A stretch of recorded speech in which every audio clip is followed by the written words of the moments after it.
سلام المسيح معكم أخواني، معكم الجلاد السلفية الذي يجلد كل يوم السلف وكل من يتبع السلف. طبعا معنا اليوم هذا الدجال الكذاب الشيخ زين خير الله الذي يهرب من المناظرات بالبث المباشر وعلى القنوات المحايدة. طبعا هو جالس فقط في القفص اللي هو فيه وداخل على الدائرة مالته ويستقبل الاتصالات وعامل القصب فقط على الناس الغلابة اعتبرهم اللي هم في الصور يتصلون به ويحاول يدلس عليهم ويقطع كلامهم ويقدر يوقفهم بأي دقيقة وأي لحظة ويقدر ينزله ويسوي له ميوت لأن هو المسيطر على هذه الإدارة.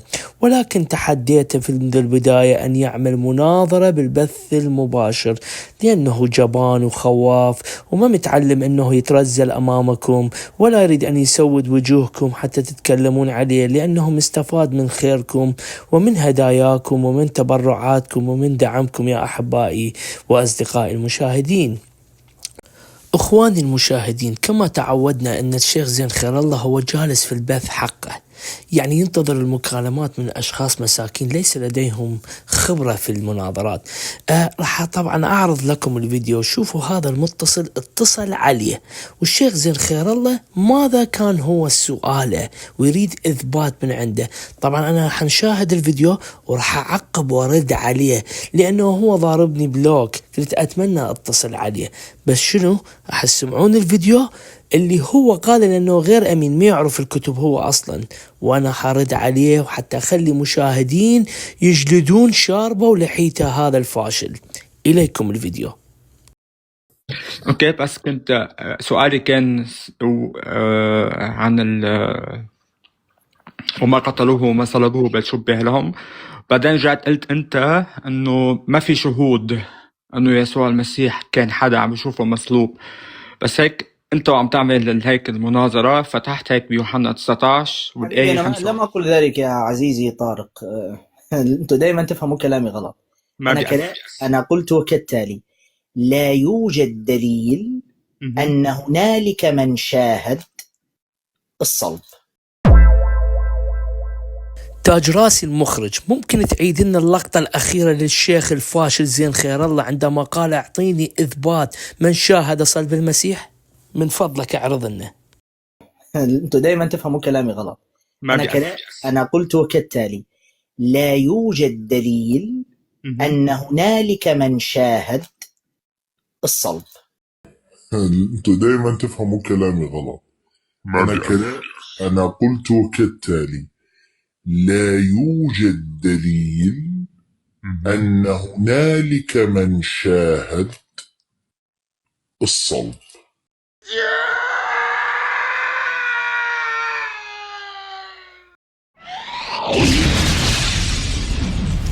أعزائي المشاهدين، هل رأيتم قمة الجهل؟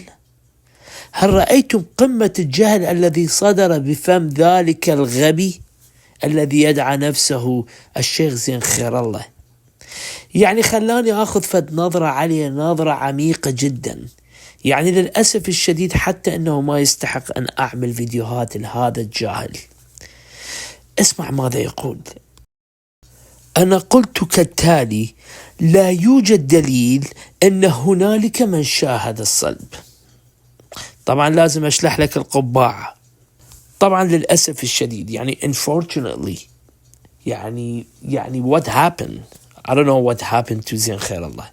طبعا أنت يا زين خير الله أنت مصاب في شيء، يعني للأسف ما أعرف تضحك على نفسك لو تضحك على المشاهدين، لو مثل ما قلت لك بما أنك أنت في القفص، هذا القفص اللي أنت على قناتك البث مالتك اعتبره أنا قفص وأنت في داخل ذلك القفص.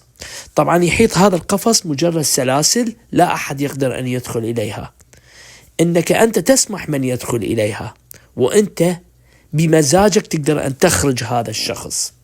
وطبعا هذا واقع، أنت ما تقبل الشخص أن يناظرك في داخل أي مكان، أنت تريده في الدائرة اللي أنت جالس فيها وأنت قلتها على فمك. ليش؟ حتى تعرف كيف تكذب، لأنك أنت ماخذها فد فرصة أنكم شتامين الرسول. من يعطيني خلينا نقول المساحة والدليل والورنتي أنك أنت ما راح تشتم الرسول. شوف هذه الأعذار عوفها شيخ زين خير الله، هذه الأكاذيب لا تضحكها على الناس، اضحكها على نفسك، اضحكها على ذهنك. لا تحاول انك تقنع ناس. مو انا حزين على متابعيك انه يقفزون عليك، مقتنعين مثل الزومبي، يتبعوك وين ما تروح يتبعوك، بس بدي يعرفون الحقيقة.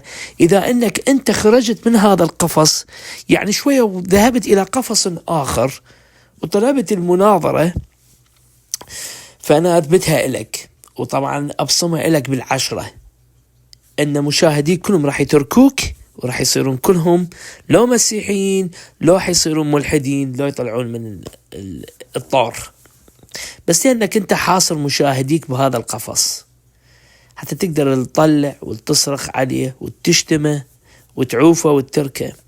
المهم ما نريد ندخل بهذه الدائرة. أعزائي المشاهدين، ما نريد ناخذ وقت، نريد نفتت هذه، يعني آسف أقول شبهة، إنها ليست شبهة إنما كذبة زين خير الله. زين خير الله لا يعرف الكتب، زين خير الله بحياته ما قرأ كتاب ولا عرف الكتاب المقدس ولا يعرف مصادر الكتاب المقدس، وعمره بحياته ما قرأ التفاسير الكتاب المقدس، وإحنا معتمدين على التفاسير. زين خير الله ما عنده اطلاع باللغة العبرية ولا باللغة اليونانية ولا بالتفاسير الكتاب المقدس ولا باللاهوت، يعني يجيب الكلمة يفسرها حسب مساجه. يعني أنا مثل ما مرة أنه أختصرها على السريع، كان عنده مناظرة مع الأخ كريم الإيراني المحترم ربي باركه. الأخ كريم الإيراني كان يشرح عن موضوع الرجل السامري الذي ورد في القرآن، وهذا لم يكن في الكتاب المقدس الرجل السامري، لأن السامرة معروفة، المملكة السامرية جت بعد موسى ب800 عام، وما نريد ندخل بهذا الإطار. يعني تخيل قمة الجهل وقمة الدماغ احنا نقوله بلغتنا الدماغ المشبن، يعني يريد يضحك على نفسه ويضحك على المشاهدين ويقنع نفسه ويريد يقنع الآخرين بالكذبة. تعرفون شي يقول لهم؟ يقول يعني السامري يعني معناه قد يكون السومري، يعني ما أعرف أضحك أبكي، ما أعرف يعني أنه أحذفه، ما أعرف، أنا عاجبني أضحك عليه أكثر ما أضحك على مشاهد المسرحيات عادل الإمام. كيف تقول يعني السامري قد يكون السومري؟ يعني يا مشاهد، يعني حتى لو طفل في الابتدائية يعني بعد ما عابر للهاي سكول راح يعرف هاي الجهل، يعني شنو سامري، شنو قد يعني يكون سومري. المهم هذه نتيجة جهل، نتيجة يعني للأسف الشديد، بس أقول على المساكين الفقراء المشاهدين اللي يتبعون هذا الجاهل الهمجي. المهم أكمل وراح أدخل بالموضوع وراح أشرح أنه كيف لم يكن هناك من رأى الصلب، وراح أجيب لك بالإثباتات، راح أجيب لك إثبات من شاهد الصلب، التلاميذ، وحتى شاهد الصلب ناس كانوا لا يؤمنون بالمسيح شاهدوا عملية الصلب. يأتي زين خير الله يقول أنا أريد دليل من الذي شاهد الصلب، وإليكم الدليل. يا حضرة المخرج من فضلك نريد نعيد الفيديو مرة أخرى للشيخ زين خير الله حتى أعقب مباشرة وراء الموضوع. تفضل اعرض لنا الفيديو من فضلك. انتوا دائما تفهموا كلامي غلط. أنا قلت كالتالي: لا يوجد دليل أن هنالك من شاهد الصلب. مو أنا قلت لك يا شيخ زين خير الله أنت واحد مدلس وكذاب ودجال، لأنك ما تعرف الكتب ولا تعرف المصادر وأنا ذكرتها، بس أنت شنو سهل عليك تكذب على المسكين المشاهد وتدلس عليه، لأنك أنت من أصول الكذابين وما عندك أي معرفة. تقول لي لا يوجد شهود؟ لا حبيبي، يوجد شهود كثيرون على صلب المسيح، وليس شخصا واحد فقط. حتى الأناجيل نفسها تذكر أسماء الأشخاص كانوا واقفين وراء الصلب. بعينيهم رأوا المسيح، وبعضهم من التلاميذ وبعضهم من غير التلاميذ أيضا وغير المؤمنين أيضا. تريد أقول لك منو؟ النساء اللواتي تبعن المسيح شاهدن الصلب، مثل مريم المجدلية، مريم أم يعقوب، سالومة، وهذا موجود في إنجيل مرقس أصحاح 15 عدد 40، يمكنك أن تدخل عليه.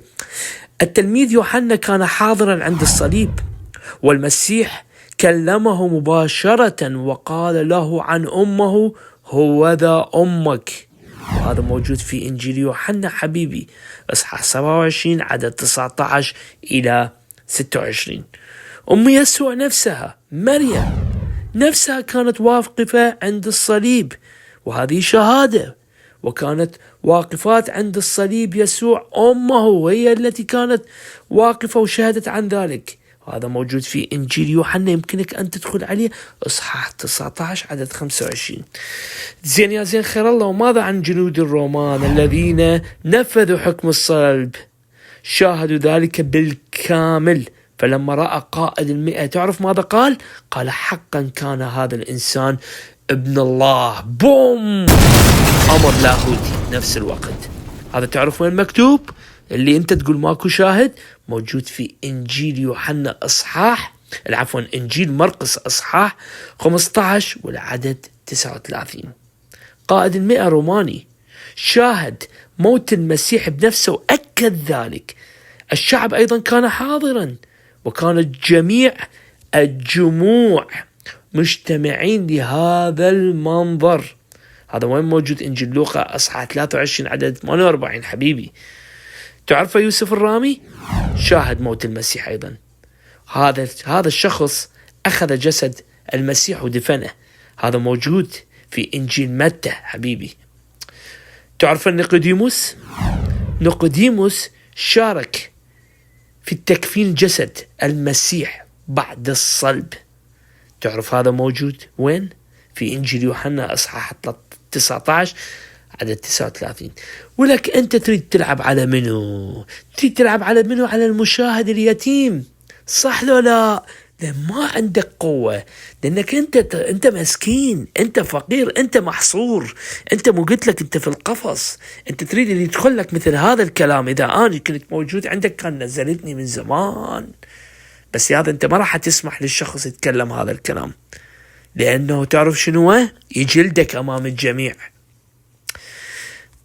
بما أنك أنت قلت لا يوجد شهود عند الصلب، أنا أثبتت لك حسب الإيمان المسيحي من كان هناك شاهدا وواقفا عند حادثة الصلب من تلاميذ، من أم يسوع، وهذا ورد كله في الكتاب المقدس، من الجموع وقائد 100 والرومان والذين صلبوا المسيح. طبعا تعرف شنو؟ حتى